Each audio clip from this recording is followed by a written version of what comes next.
Um, it is the portion of Torah which I wish to speak about, which is Toldot, is one of the most difficult portion to explain in terms of it's actually the birthplace of this method, or one can say the plan of working in 3 lines and in the middle line, which is to be Israel. So actually the blessings that are happening in this portion of Torah is determining who actually will, or the way Tikkun is going to proceed. Okay. It means that if Esau, for example, would have won the blessings and the rights of the firstborn, the whole system of Tikkun would go according to the will to receive to itself, meaning it will go. The only way it could go would be through suffering and upheavals, and in a way, winning the will to receive to itself would win the dominion over Tikkun. It means that the whole idea of being able to feel and to come into to approach the way Jacob and Israel would present to, let's say, to the group of spirit would disappear. So it needs some explanation. I hope at least you know some, you remember some of the outline story. This portion is to do with the first conscious deceit that is getting, one can say, the stamp of God as a mode of operation, and we need to understand why. So I'll speak first in terms of what was the deceit. The deceit was that actually Isaac is sending Esau. I mean, the presentation, one can say, of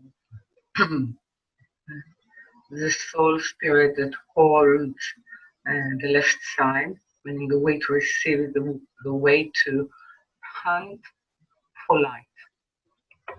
And therefore, when the son, why actually in order to bless, Isaac is sending Esau to hunt. So what is the connection? It begs the question: what is the connection between begging or being able to call for blessing and hunting? So we need to understand the whole concept of hunting as it's presented by the Zohar. Okay. So hunting is to do with the ability to hunt light, meaning to draw, to draw light, but to draw light meaning to draw the light of wisdom, which is called the light of Chaya, which means it is the light that dresses the light that in its branch form is the animal kingdom, or the bird kingdom. This ability, we are told by Midrash, that Esau took from Nimrod. Nimrod had the ability to draw light from above, with the light of wisdom to itself, and to dress it, meaning to use it. And we understand that Esau actually took over, took control of this ability, and therefore Isaac thought that from him, the way that Esav is able to actually hunt and dress those lights, this will bring the way, or it will pave the way for tikkun, for reformation, for the whole human being to draw in the higher light, or that light which will give life.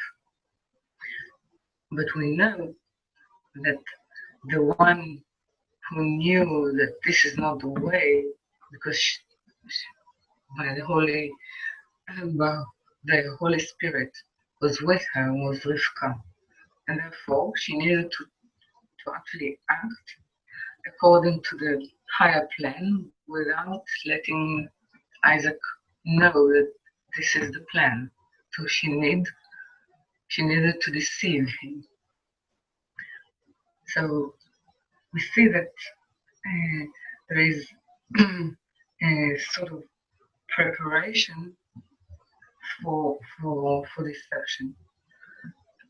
It means the gap between knowing and not knowing is preparing a ground of deception. But why actually deception was needed in order to establish something that is to do with truth, that which is true or that which is real. We need to start to see how the first sin, which is the sin of the tree of knowledge, or the tree of knowing good and evil, happened. So we know that this is the serpent or the snake or the higher mind of the will to receive is deceiving Chava, which now appears as Rivka. She's deceiving her to actually tempt as well Adam into eating, or into, one can say, drawing the light that they should not draw because they do not have yet the vessel and the ready vessel for it. Okay. So we are coming into an outcome of the history or the produce of Isaac, which is to do with the first man, or Adam and Eve. So Rivka, which is an appearance of reformation of Chava, in order to actually save what was taken away from her by deception, she needs to deceive the head of the snake, which is Esav or his master Samael. Okay? So she needs to take it from Isaac because he's already not part of a pure left, meaning pure drawing to oneself, because he was mixed. He's a produce of joining with Abraham, which is the right side. So in a way, it's the work of Rivka through Jacob, which he will be the reformation or tikkun of Adam. Okay, so he's joining her in deceiving the deception, what we can say, in deceiving in order to get back what was actually belonging to humans in the first place before the serpent took it away, or before the will to receive to itself took it from them. So it's a huge fight, and there is a lot at stake.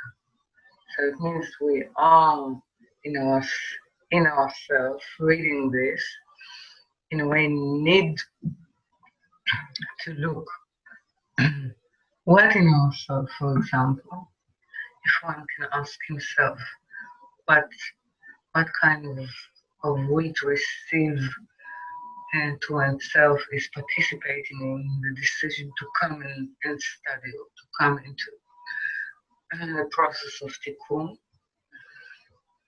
In a way, we allow it to take part, thinking that it can take it for itself, but at the last moment we take it away from him in sweetening, and we lodge it elsewhere.